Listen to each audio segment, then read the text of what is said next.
Hola, hola compañeros y compañeras de Derecho, pues ya estamos aquí en la segunda sesión de lo que viene siendo nuestro día de hoy para continuar con nuestra clase de teoría económica. Estamos analizando después de ver algunos conceptos propios de la economía, lo que vienen siendo los famosos modos de producción, es decir, las diversas maneras, las diversas formas como a través del tiempo el hombre ha producido para poder satisfacer sus necesidades. Hemos dicho, compañeros, que pues en un principio, cuando el hombre primitivo, pues no había mucho problema porque éramos tan pocos seres humanos y era tan vasto y tan grande el mundo que pues podíamos tener fácilmente las necesidades. Claro, el hombre estaba descubriendo, el hombre apenas estaba viendo las cosas para entender todo este mundo. Pero somos miles o somos millones de seres humanos que simplemente no podemos dejar que la naturaleza por sí misma nos dé todos los bienes o todas las propiedades que usted y yo necesitamos para poder satisfacer nuestras necesidades. Necesariamente o forzosamente el hombre tiene que trabajar, el hombre tiene que producir. Pero esta necesidad de trabajar y de producir no es nueva, sino que desde que el mismo hombre primitivo existe, se han ido creando, conforme ha sido la evolución del ser humano, diversas formas, diversas maneras. Ya en clase anterior acabamos de ver lo que es el primer modo de producción, que es ni más ni menos que, que la famosa situación de la comunidad primitiva, donde existía el trabajo colectivo, donde existía la propiedad común o comunitaria, donde podemos decir que todos eran dueños de todos y nadie era dueño de nada, donde el ser humano pues compartía todo lo que existía en la naturaleza, formando comunidades. Después de todo el hombre sabía que solo o aislado no podía hacer las cosas, sino necesariamente necesitaba de los otros seres humanos para poder desarrollar y poder obtener sus satisfactores. Pero hemos visto cómo poco a poco ha ido evolucionando esta situación y cómo se ha ido transformando el modo de producción. Lo que vamos a ver el día de hoy es justamente el esclavismo, que es la segunda forma de producción que se llevó a cabo dentro de la evolución del ser humano. De una producción comunitaria, de un trabajo colectivo, donde todos participaban de todos y todos se repartían o compartían lo que viene siendo el producto, el ejemplo, el mamut. No había pues egoísmo, no había propiedad privada, de hecho no existía el concepto de propiedad privada, no había individualismo. Pero hemos visto cómo el hombre poco a poco, al ampliar sus actividades económicas, ya no solamente la caza, la pesca, la recolección de frutos, la utilización de animales, sino otro tipo de actividades, el hombre se empieza a dar cuenta que esto genera riqueza, que eso le permite tener mejor posesionamiento, mejor nivel de vida, vamos a decirlo así en términos actuales. Entonces empieza a surgir la propiedad privada, empieza a surgir lo que viene siendo el individualismo, el egoísmo. De esa manera la comunidad primitiva empieza a desaparecer. Y pasamos a esta visión, pero no sin olvidar que esta forma de producir de forma comunitaria, de forma colectiva, donde todos se repartían, vino a ser la fuente de inspiración en la Edad Moderna, en lo que viene siendo los siglos 16, 17 y 18, para lo que conocemos como el socialismo, primeramente el socialismo utópico, luego el socialismo científico y su punto máximo el comunismo, que en los años 80, después de la Segunda Guerra Mundial, tuvo su nivel máximo cuando se dio la famosa Guerra Fría entre los países capitalistas contra los países socialistas o comunistas. Porque el comunismo en esencia, el socialismo en común, es volver a la comunidad primitiva, no en el sentido del primitivismo o del salvajismo, sino en el sentido de que hay que producir de forma colectiva, de forma comunitaria, sino que el comunismo es regresar a la comunidad primitiva, donde existe la propiedad comunitaria, la propiedad comunal y no la propiedad privada. Pero ya de este tema hablaremos ampliamente cuando hablemos del capitalismo y hablemos de lo que es el socialismo.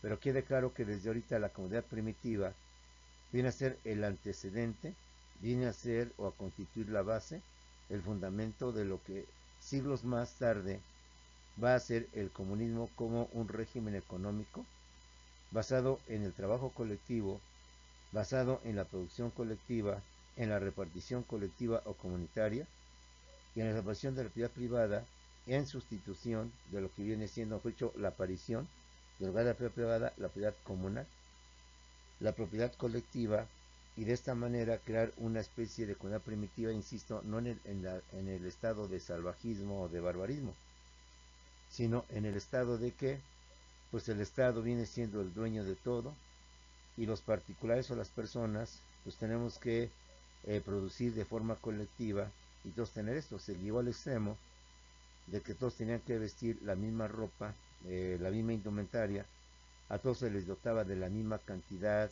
de leche, de carne, de aceite, etcétera, etcétera. Pero bueno, ya hablaremos de eso.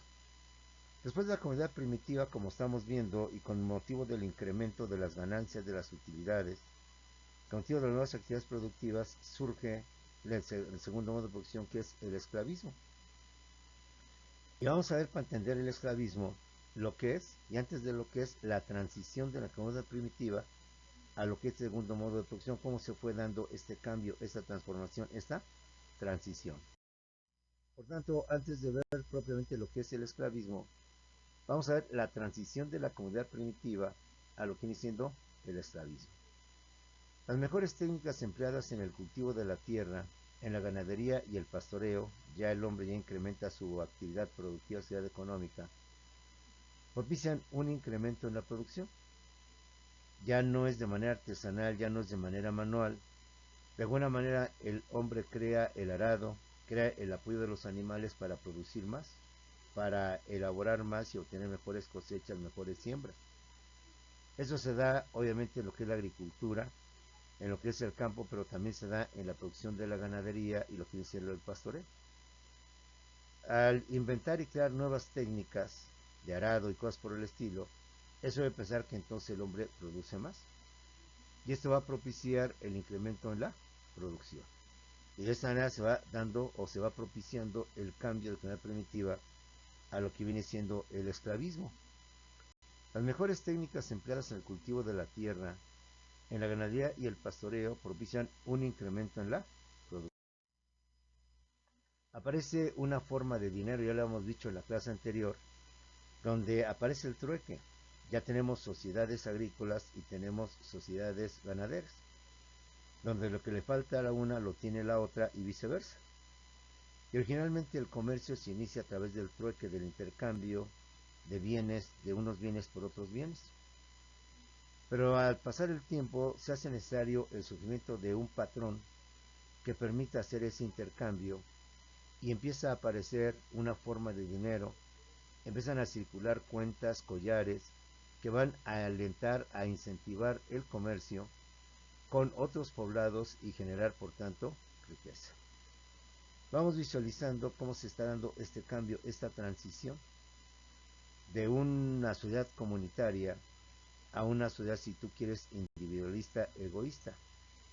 De un trabajo comunitario a un trabajo ya personalista, en donde en lugar de repartir o compartir comunitariamente las ganancias o los productos, ahí se empiezan a atesorar.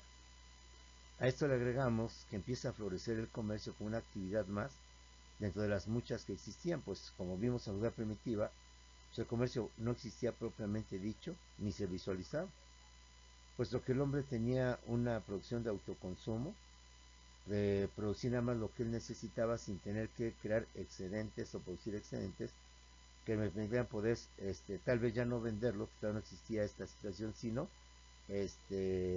intercambiarlos. De esa manera, los seres humanos, al incrementar su actividad productiva, al incrementar y tener otras actividades productivas y no nada más las primeras, como era la cacería, la pesca, la acción de frutos y la donación de animales, y ver incrementada la producción, se ha obligado a tener ya no solamente con el trueque, sino un patrón, una moneda o un medio a través del cual se pueden realizar estas transacciones. Es entonces cuando en esta incipiente comunidad primitiva empieza a aparecer una forma de dinero, a circular cuentas, collares que alientan el comercio y que provocan por tanto este comercio entre otros poblados y van generando lo que viene siendo la riqueza. Además, recordemos que aparece la minería, ya lo hemos dicho en clase anterior. El hombre descubre el fuego y el hombre también descubre lo que vienen siendo los metales. Y con esta incipiente actividad que es la minería, que apenas empieza a consolidarse o empieza a surgir, se fabrican las primeras armas con las que se llevan a cabo las nacientes guerras. El hombre pues empieza a armarse, empieza a tener armas para crear guerras entre ellos y de esa manera poder conquistar a otros pueblos y por lo tanto tener más fuerzas productivas para la comunidad, como son ahora los esclavos. Es decir, el hombre incrementa su actividad productiva, descubre el fuego, descubre los metales, entiende lo que es la fundición de los metales y entiende, pues obviamente, o capta lo que viene siendo este tipo de instrumentos más, más perfectos que le permiten tener una mayor producción. Con motivo de la incipiente minería, se fabrican las primeras armas con las que se llevan a cabo las nacientes guerras, con lo cual se conquistan a otros pueblos.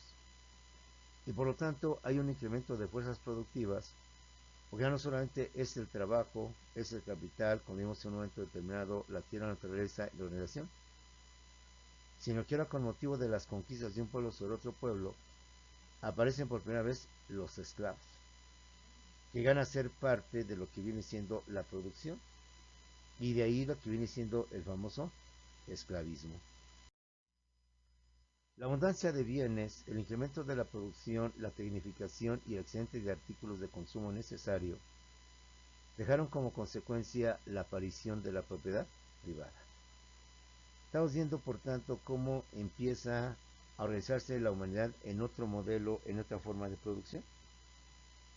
Ya no es una producción de autoconsumo, ya no es una producción o un trabajo colectivo, donde todos trabajan para todos, donde todos se reparten en términos iguales lo que viene siendo la cacería, lo que viene siendo los productos que se obtienen con motivo de las primeras actividades productivas. El hombre de alguna manera llega a ver lo que es el incremento de la producción, habiendo bienes, habiendo técnicas, habiendo otras formas de explotación. Entonces el hombre ve cómo se incrementa la producción, ve cómo hay excedente de artículos de consumo necesarios. Y al crear este individualismo, entonces aparece lo que viene siendo la propiedad privada.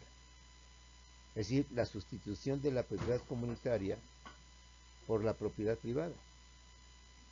La sustitución del trabajo colectivo, por lo que viene siendo el trabajo personal o personalista, y lo que viene siendo la acumulación de riquezas por la repartición de la riqueza entre todos los demás.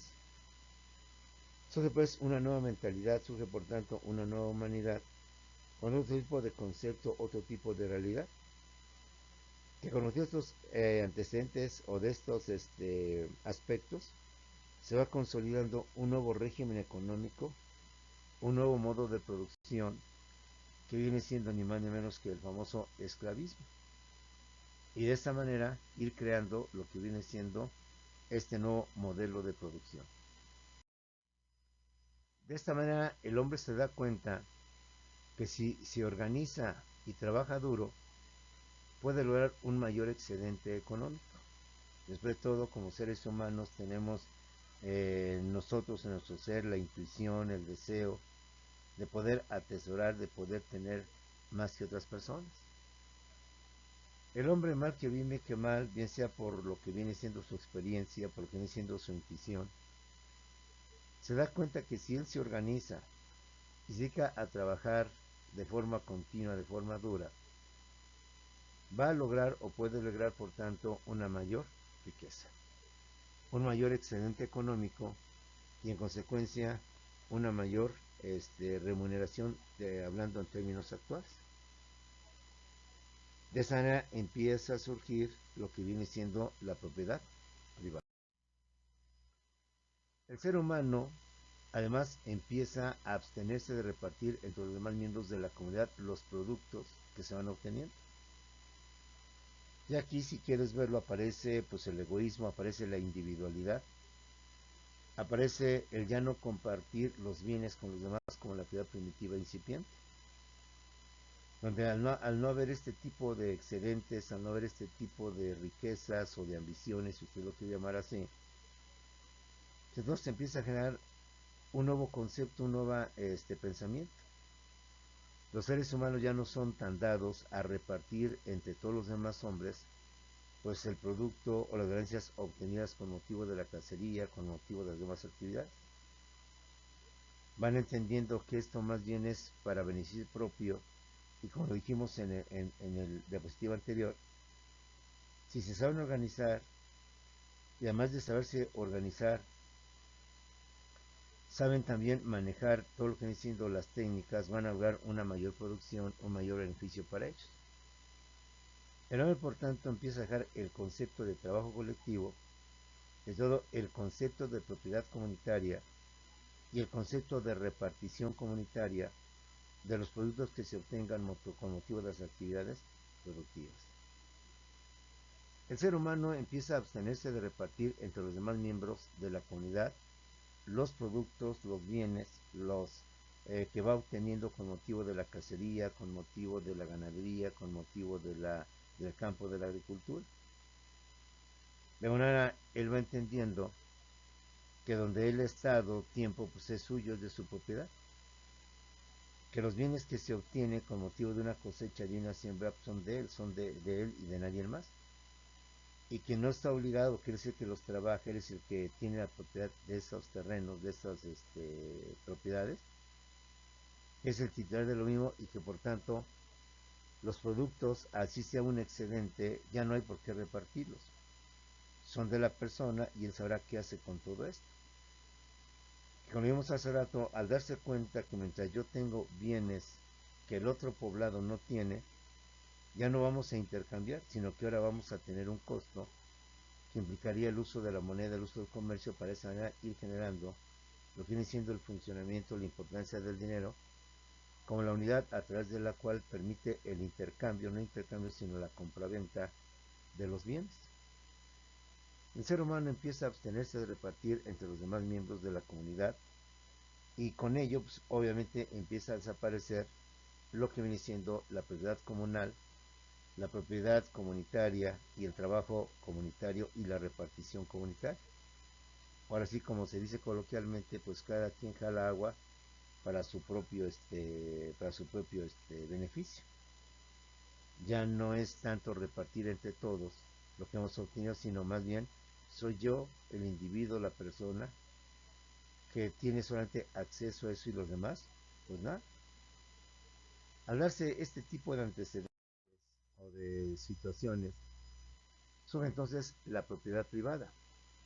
Sobre los medios de producción aparece la hacienda individual y privada, que se convierte por tanto en la principal unidad económica. Ya no es el trabajo colectivo, ya no es el trabajo comunitario, ya no es la propiedad comunal la que constituye la base del nuevo modelo de producción, sino que ahora la propiedad privada sobre los medios de producción y el surgimiento de la hacienda individual y privada, que se convierte en la principal unidad económica, viene a darle fundamento o sustento al segundo modo de producción, que viene siendo el esclavismo. Vamos pues viendo cómo el hombre se va desenvolviendo socialmente, cómo el hombre va produciendo los bienes que necesita, y cómo poco a poco se va dando esa transformación. Esa transformación en donde se olvida pues todo lo que viene siendo comunidad primitiva, compartir de forma comunitaria, de forma colectiva, los bienes, los productos que se obtienen, y repartirlos por igual. Si usted quiere, no existía el egoísmo, no existía la envidia, no existía el personalismo, por así llamarle, y todos ellos como comunidad, como colectividad, pues trabajaban para todos. Pero con motivo de que el hombre va percibiendo los ingresos, los excesos, las técnicas que permiten tener mejor y mayor producción, entonces empiezan a darse los fundamentos de la propiedad privada como la unidad económica base de lo que viene siendo este nuevo sistema. Bajo estos antecedentes, bajo estos fundamentos que se van dando entre la transición de la comunidad primitiva al esclavismo, surge propiamente lo que es este segundo modo de producción, el esclavismo. ¿Qué podemos decir del esclavismo? Recordemos que la actividad primitiva se desarrolla ante las primeras etapas de lo que viene siendo la historia, la prehistoria antes de la historia y la protohistoria en pos de la historia. Y en estas etapas históricas donde está el neolítico, el paleolítico, donde está el matriarcado, el patriarcado, donde hablamos, como vimos en la clase anterior, de la orden, el clan, la agencia y la tribu, económicamente hablando, en estas larguísimas dos etapas, el modo de producción del ser humano es la comunidad primitiva. Pero ya viene posteriormente con la evolución, la transición que estamos hablando, de que el hombre empieza a ser egoísta, el hombre empieza a particularizar los medios de producción y escrito de la propiedad privada. Entonces viene el esclavismo. El esclavismo aparece en la llamada Edad Antigua con el surgimiento de grandes culturas y civilizaciones de la historia, como fueron China, Egipto, India, Fenicia, Persia, los hebreos, Babilonia, y las dos últimas que fue Grecia y Roma. Es decir, la evolución del hombre no solamente es desde el punto de vista económico, sino desde el punto de vista político, desde el punto de vista social. Ya no son las tribus, ya no son los clanes primitivos que el hombre originalmente había creado.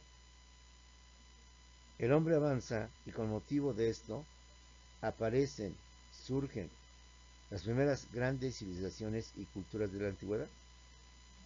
Reitero, como fueron China, Egipto, India, Fenicia, Persia, los hebreos, Babilonia, y las dos últimas grandes que fue Grecia y el Imperio Romano. Es aquí en donde aparece el esclavismo. Es aquí bajo este contexto cómo empieza a surgir lo que viene siendo el esclavismo. Y esta etapa de la historia se conoce como propiamente la edad antigua de la historia. Y es cuando inicia propiamente la historia, pues como lo vimos, antes de la historia está la prehistoria y la protohistoria. ¿Y por qué se dice que surge propiamente la historia? Porque el hombre hace otro gran descubrimiento que es el descubrimiento o el invento de la escritura. Y cuando el hombre descubre la escritura, los plasma en piedras, en códices, en pergaminos, quiénes eran, nombres de sus emperadores, es decir, dejan constancia de lo que eran esos pueblos, llámese Egipto, llámese Fenicia, llámese Persia, sus costumbres, sus hábitos, su historia, sus reyes, etc. Es decir, ya tenemos un fundamento material, una base material, sobre la cual podemos deducir y podemos establecer cómo eran las cosas en la edad antigua. Lo demás de la prehistoria y la protohistoria, por los antropólogos y los historiadores, arqueólogos y demás especialistas, simplemente plantean que así fue la vida en aquellos tiempos. Y lo hacen en base a los restos fósiles, en base a los restos de construcciones que han quedado, para deducir la vida de aquel tiempo, pero no hay escrito que nos permita decir que así fueron las cosas. En cambio, a partir del invento de la escritura, ya todas las culturas, egipcios, chinos, dejan constancia en sus lápidas, en sus pirámides, en sus monumentos monumentales, en papiros, dejan pues ahí la constancia de quiénes eran, de sus autoridades, etc. Por eso el esclavismo surge y aparece en la llamada Edad Antigua, con el surgimiento de grandes culturas y civilizaciones de la historia, como fueron China, Egipto, India, Fenicia, Persia, los hebreos, Babilonia, y las dos últimas grandes culturas, que fueron obviamente Grecia, y que son lo que fueron también Roma. Es decir, el imperio grecorromano, como se le conoce, o la cultura grecorromana, o la cultura grecolatina, como se le conoce también. El esclavismo, compañeros, es considerado como la primera explotación del hombre por el hombre. Como puedes ver, aquí tenemos el antecedente ahora de lo que es el capitalismo. El esclavismo, históricamente, económicamente hablando, es considerada como la primera forma o la primera forma de explotación del hombre por el hombre, que a la postre, así como la edad primitiva, constituye el antecedente o el fundamento del socialismo y del comunismo, ahora nos damos cuenta que el esclavismo como segunda forma de producción va a constituir la esencia, la base, el fundamento de lo que va a ser el capitalismo. Y que cuando el capitalismo llega a su punto culminante, a su máximo desarrollo, se convierte en lo que viene siendo el famoso imperialismo. El esclavismo, por tanto, no solamente es considerado como la primera explotación del hombre por el hombre, sino que viene a constituir el antecedente, la base, el fundamento del capitalismo y ahora de lo que está ya por extinguirse, que es el famoso neoliberalismo, con formas de producción que el hombre ha establecido a través de lo que viene siendo el tiempo. Entonces, el esclavismo, como lo hemos dicho, es la primera forma de explotación del hombre por el hombre. Surge en la llamada Edad Antigua, cuando aparecen las grandes culturas y civilizaciones como Grecia, bueno, las últimas, Grecia y Roma, pero antes de ellos, los fenicios, los egipcios, China, lo que es Fenicia, lo que es Persia, lo que vienen siendo las culturas de aquella época. El esclavismo aparece con motivo de la conquista de otros pueblos. Decíamos en clase anterior, o al principio, mejor dicho, de esta clase, que el hombre descubre la minería y el hombre descubre el fuego. El hombre, con motivo de estos descubrimientos, conoce pues de la fundición de los metales. Y es a través de estos metales, del bronce principalmente al principio, como empieza a crear sus enseres domésticos y también sus enseres de guerra. Con motivo de estas culturas, que son pueblos conquistadores, pueblos que amplían sus dominios hacia otros lugares, hacia otras partes. Persia fue un conquistador del oriente, Fenicia no se diga, a través de lo que vienen siendo sus famosos navegantes. Grecia y sobre todo Roma, como se recordará, conquistan gran parte de Europa. De hecho, todo el sur de Europa y el centro de Europa constituye el Imperio Romano. Pero no solamente eso, no solamente ocupan el centro y el sur de Europa, sino también los romanos te conquistan lo que es el norte de África y te conquistan también lo que es el este de Asia, y todo ello conforma lo que es el mar Mediterráneo. Y por tanto, Roma tenía el dominio sobre el norte, el sur, el este, el oeste, lo que viene siendo el mar Mediterráneo. Tan es así que los romanos llamaron el mar nostrum, es decir, el mar nuestro, porque todos sus límites, o sus litorales mejor dicho, eran territorio de Roma.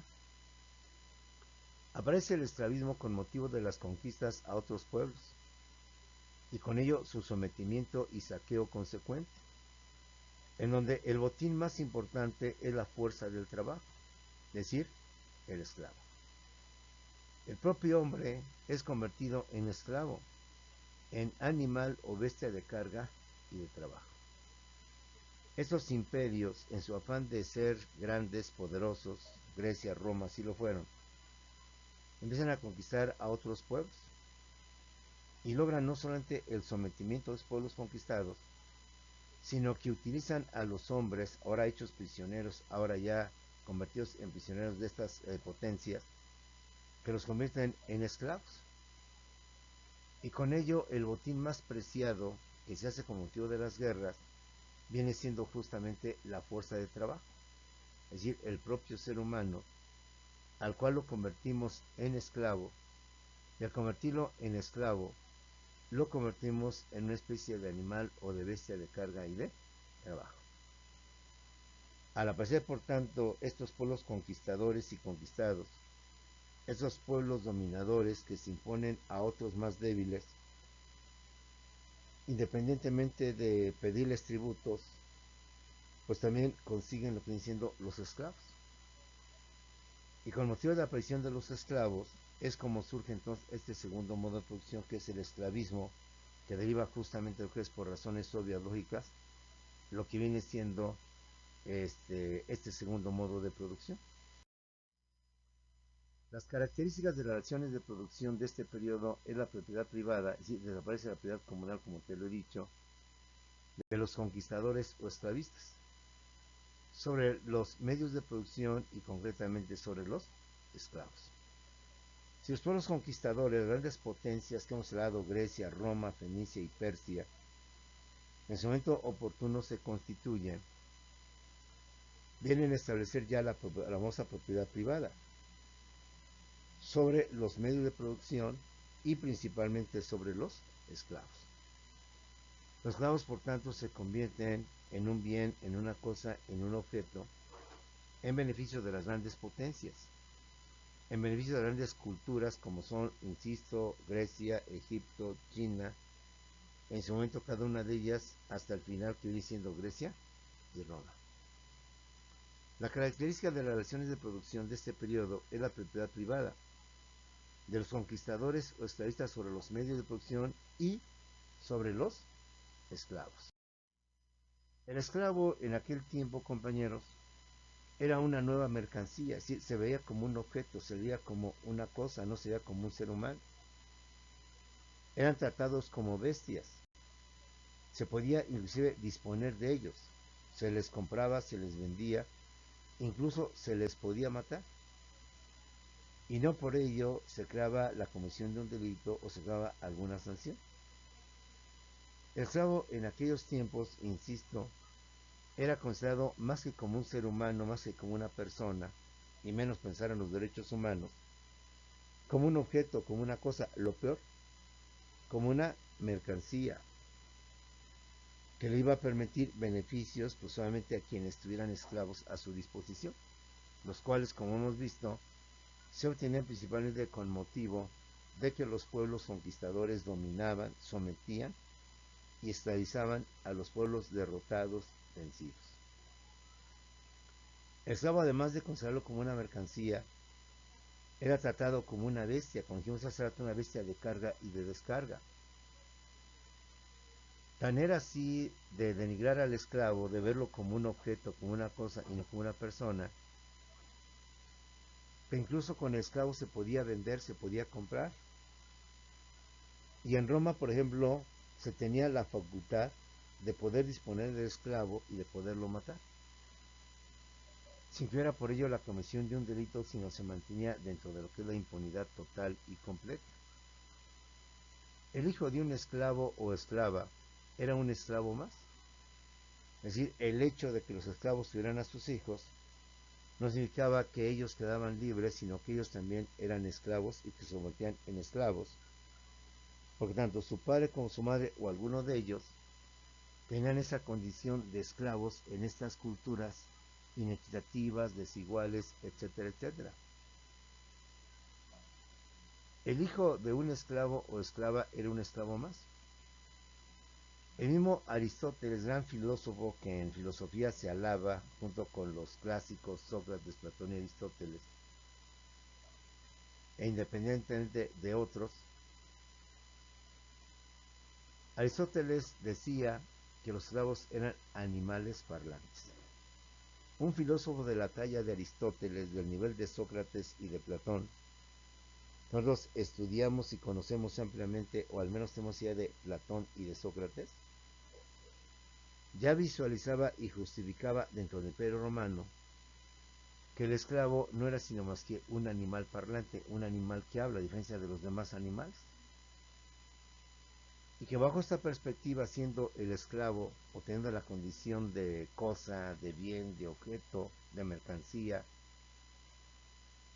pues llegó a denigrarse tanto que se le permitía a sus dueños o amos del esclavo poderlos vender, poder llevar a cabo transacciones comerciales sobre sus esclavos.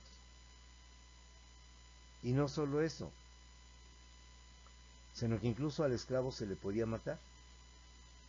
Y no había por ello la comisión de un delito o algún castigo o sanción por haber matado a un esclavo. Sobre todo, insisto, el esclavo era una bestia, era un animal de carga. El esclavo no tenía los derechos que hoy conocemos como la libertad. El mismo Aristóteles, gran filósofo reconocido a nivel mundial por sus aportaciones, sostenía, y esto es de mucho lamentar, que una persona de la talla de Aristóteles haya manifestado en su momento que los esclavos no eran sino más que animales parlantes. Al esclavo no solamente se le humillaba, se le degradaba con lo que te acabamos de decir, sino que además se le marcaba como si fuera ganado. Se les obligaba brutalmente a cumplir sus tareas, incluso se les encadenaba del cuello por la noche para evitar su fuga.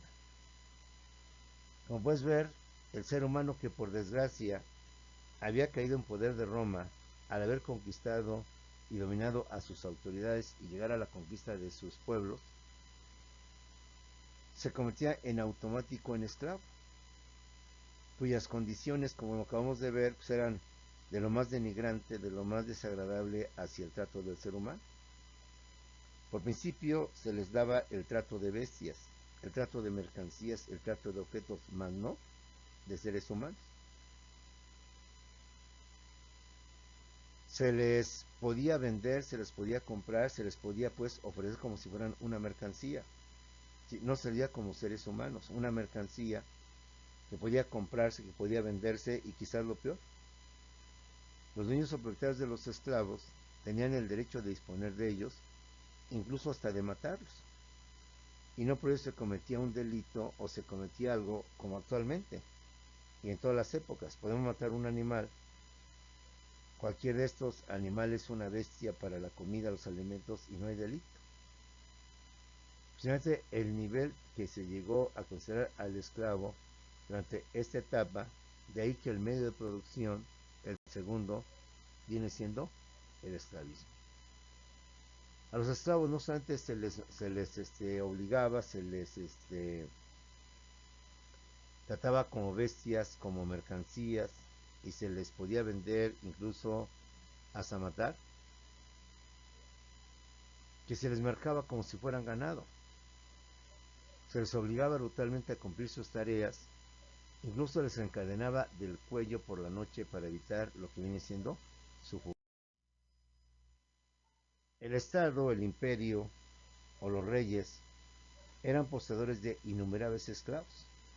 Roma, recordemos todo lo que conquistó, a todos los pueblos que sometió, y por tanto toda su población o gente de ellos pasaron a ser esclavos del imperio romano.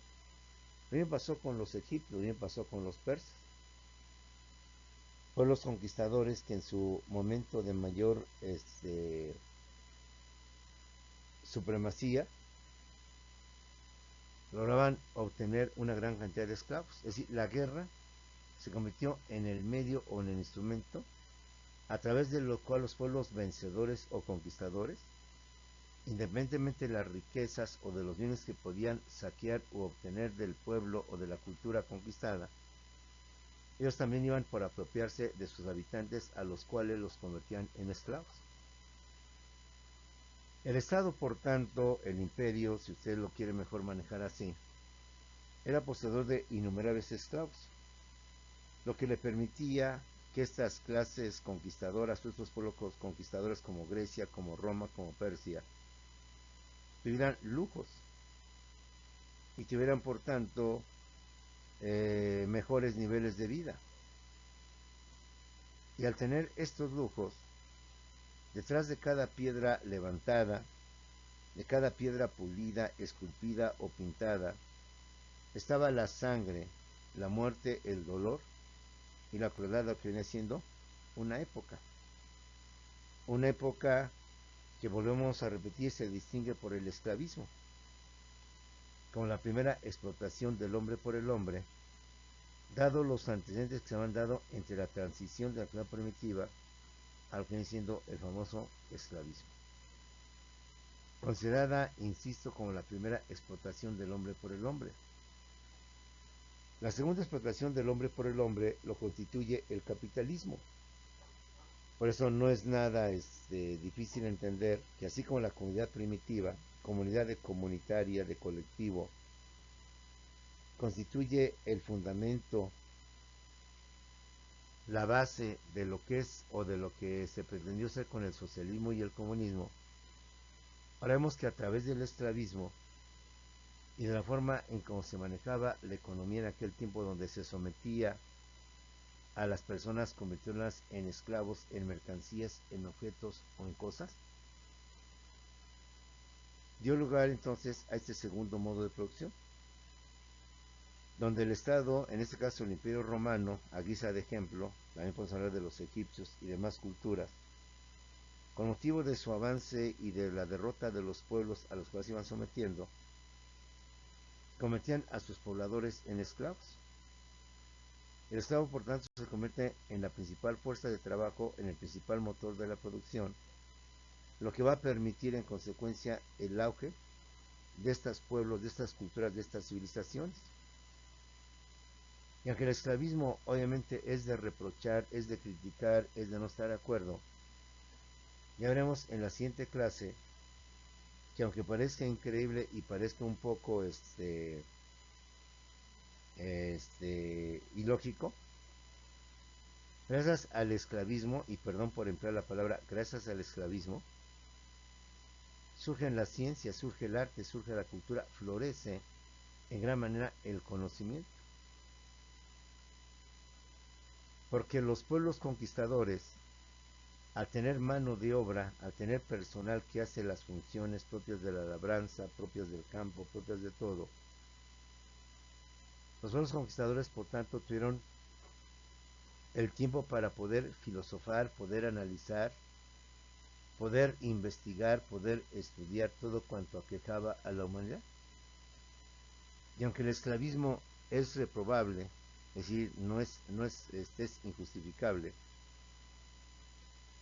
y aunque se escuche mal, porque así lo dicen algunos autores, gracias al esclavismo tuvo la oportunidad de que en esta etapa florecieran las ciencias, el conocimiento, la cultura y el arte. Los pueblos conquistadores, al ya no dedicarse a la producción, sino al tener a sus esclavos quienes se dedicaban a esto, pues tenían el tiempo para filosofar, para razonar, para reflexionar. Por eso no es raro que toda nuestra literatura se base en los escritores griegos y en los romanos.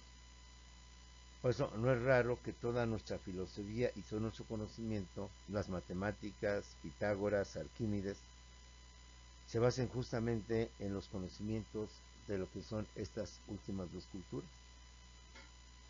Recordemos que Roma con el tiempo conquista a España y todo el conocimiento de la edad antigua que transmite a Roma a los españoles, lo asimilan, lo adquieren, y no solo a España, sino a todo lo que viene siendo Europa Occidental. Con el tiempo, recordemos que España y Portugal conquistan América, pero ya el español tenía el conocimiento de Roma, de Grecia, y entonces nos lo traspasa a nosotros. Si alguna vez te has preguntado por qué en América, donde es donde estamos nosotros en el continente americano, y por qué en México, donde usted y yo somos, tenemos que ver filosofía griega, tenemos que ver literatura griega, tenemos que ver matemática griega, el principio de Arquímedes, ¿sí? Entre otros muchos de Demócrito, porque tenemos que leer y estudiar, por ejemplo, las 7 tragedias de Sófocles, Eurípides, pues tenemos que estudiar y aprender la filosofía griega desde los famosos presocráticos con Tales de Mileto, Anaxímenes, Anaxágoras, etc., hasta los clásicos, Sócrates, Platón y Aristóteles, y luego su decadencia con los sofistas. Porque nuestra cultura, compañeros, está basada en la cultura de Grecia y de Roma. Porque nuestro conocimiento, con motivo de la conquista española, todo el acervo que le heredan a los españoles, con motivo de estas conquistas, va a dar lugar a lo que viene siendo la conquista de América. El Estado era poseedor de innumerables esclavos, lo que le permitía lujos, aunque hay que recordar que detrás de cada piedra levantada, de cada piedra pulida o de cada piedra esculpida o pintada, estaba la sangre, la muerte, el dolor y la crueldad de una época que, para hacer honor o para hacer burla de esto, se le conoce como el esclavismo, justamente por la importancia que el esclavo adquiere como medio de producción, como bestia, como animal de carga, lo que viene a significar en este segundo modelo de producción. Pues bien, jóvenes, con esto terminamos nuestra primera clase, nuestro primer este, curso de teoría económica en cuanto a los modos de producción. En un primer momento vimos el primer modo de producción, que es la actividad primitiva, sus características, en qué consistió. En la segunda clase hemos visto el segundo modo de producción, aunque todavía están pendientes algunos aspectos que veremos dentro de 8 días. Desde ahorita vemos el antecedente, la transición de la actividad primitiva al esclavismo y cómo era considerado el esclavo: un bien, un objeto, no una persona, una mercancía, que incluso se podía disponer de él, de su vida. Y los hijos de esclavos, pues también nacían, pero con la condición de esclavos. Los dejo pues, jóvenes, nos vemos en unos cuantos segundos en Zoom para ver cómo andamos de noticias, qué cambios hemos visto. Está discutiéndose en el Congreso de la Unión y está ya, creo que ya aprobada, tanto en la Cámara de Diputados como en senadores, el presupuesto del resto de la Federación. Y está por venir una reforma eléctrica que ya, como dicen por ahí, se está calentando el ambiente, y que nosotros, o al menos usted como futuro abogado, joven que es, pues de estar consciente de estos cambios, de estas modificaciones, que de darse, obviamente vienen reformas a diversas leyes, como lo vamos a ver con la miscelánea fiscal, que como te dije en la clase anterior, de hace 8 días, hay que estar muy al tanto año con año, que se da de forma continua, porque cada año el gobierno tiene que dar el presupuesto del próximo año y saber de antemano o planear de antemano cuánto es lo que el gobierno necesita para poder pagar, pues, a todo su personal de diversas secretarías. Nos vemos en unos segundos en Zoom y aclaramos todo lo que sea necesario, jóvenes.